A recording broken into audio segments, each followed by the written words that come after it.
Hey guys, and welcome to the HSE Sisters. Today it's just me here because I'll be doing a baking vlog where I'll show you guys the cake I'm making and decorating. Let's get right into it. Oh, hello. I know it's not actually me speaking the video. She's doing a voiceover, guys, because the sound of the video you can't actually hear. And I know you all want to hear me give you all a vlog on what I'm actually doing. So this is what I'm doing.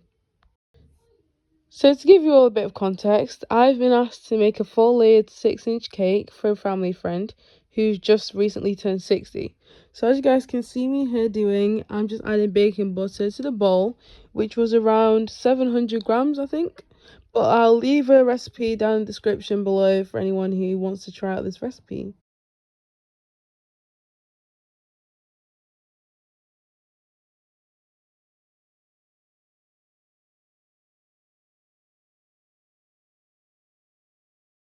So now I've finished measuring out all the butter.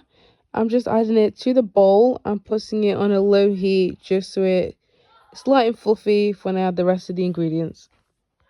And I've just realised I said low heat. I meant low, what's it called? Low spinning? Low mixing.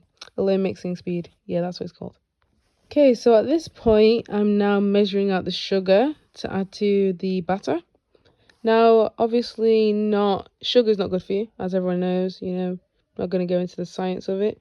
So I was thinking I'm not going to add a whole 700 grams. So I did about 640 grams. I know 20 grams isn't a lot, but it makes a difference in the long run. So I added around 640 grams, I think I did, into the batter, just so there wasn't too much sugar. So again here, I've just used a spatula to scrape the bowl, as you guys previously saw, and then I put it on a low mixing speed, not low heat. I put on low mixing speed just to incorporate all the butter and sugar together. So at this point now, I've gone to get the eggs and I'm cracking 10 eggs inside the batter. Now the recipe does ask for 12, but I didn't want it to be too runny, so I put 10 eggs inside instead, just so it's a whole round even number. Maybe it's just me, I don't know, but I quite like numbers that end in 0, 5s. Obviously, I'm not going to put 15 because the batter asked for 12, so I just rounded it down. Also, can we all just take a moment to appreciate this egg tart I made? I actually think that's pretty impressive. At this point, I'd gone to throw my egg tart in the bin and wash my hands, obviously. And it was at this very sad moment that I realised that I'd poured some sugar behind in the mixer. So not only did I have to clean that up, but I also had to add more sugar into the batter. So okay, on a lighter note, guess it, lighter note. You will get the joke once I explain what I'm doing. Anyway, so I am sifting the flour so the cake batter is lighter, because air has been incorporated into the flour. I know some people sift the flour into the bowl that they're mixing stuff into, but I prefer to do it into where I'm measuring, just because I feel like it's easier. There's no whisk inside of what I'm doing. So then at this point, I measure the flour 3 times and interchange my dry and wet ingredients. So first I do 200 grams of flour, and then I add milk, and then I do another 200 grams of flour and add milk and vanilla extracts, and then I do 300 grams of flour, and that's it. And then I just top it all off, just end with the dry ingredients. So it's nicely incorporated and it creates a fluffy, nice batter.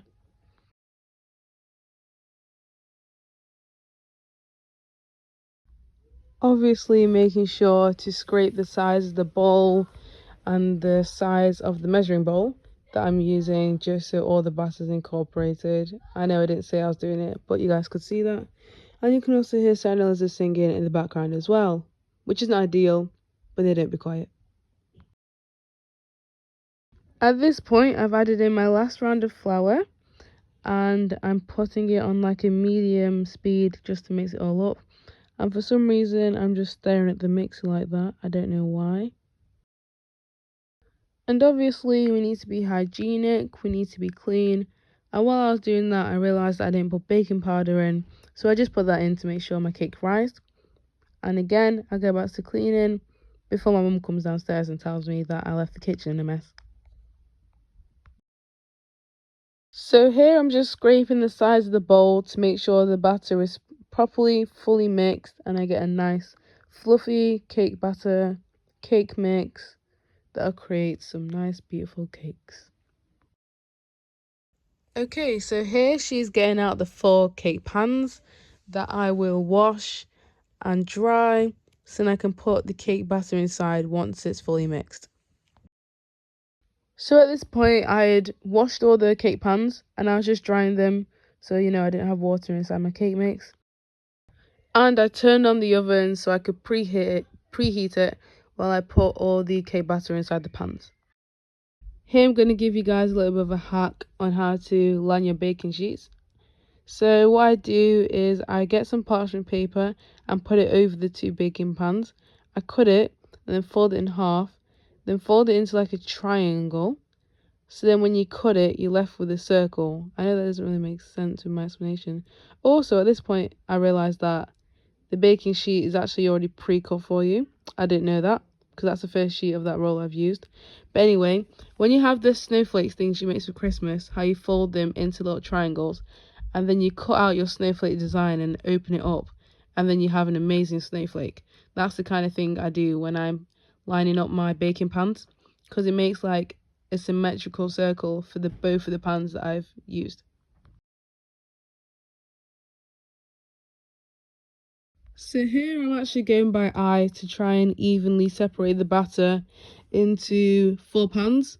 Obviously human error, so this is just me estimating at first and then I put it onto the scales that'll help me roughly make them the same size. But annoyingly, it was at this point that my scales decided I want to be annoying and they wouldn't turn on, they wouldn't turn off. So I was left with like minus 300. So, the pan was about like 500. So each number was just like 200, 200. So I was like, you know what? As long as it's all showing the same number, it's fine.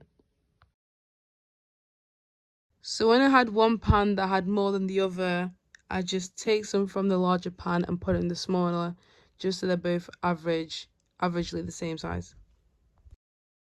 Or they weighed the same, shall I say. So at this point, I just banged the pans on the table just to get rid of any air bubbles or air gaps that was left in the batter.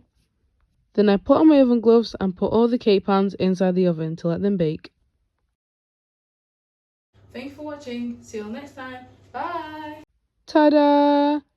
Okay, so this is the final result. I'm actually really happy with how this cake turned out, and I really think it ate. Leave your opinions down below in the comments. Thank you for watching today's video. I really hope you enjoyed it. Don't forget to comment, share, and subscribe. Like this video, and like my video on TikTok as well, at HSE Bakes. See you all next time. Bye!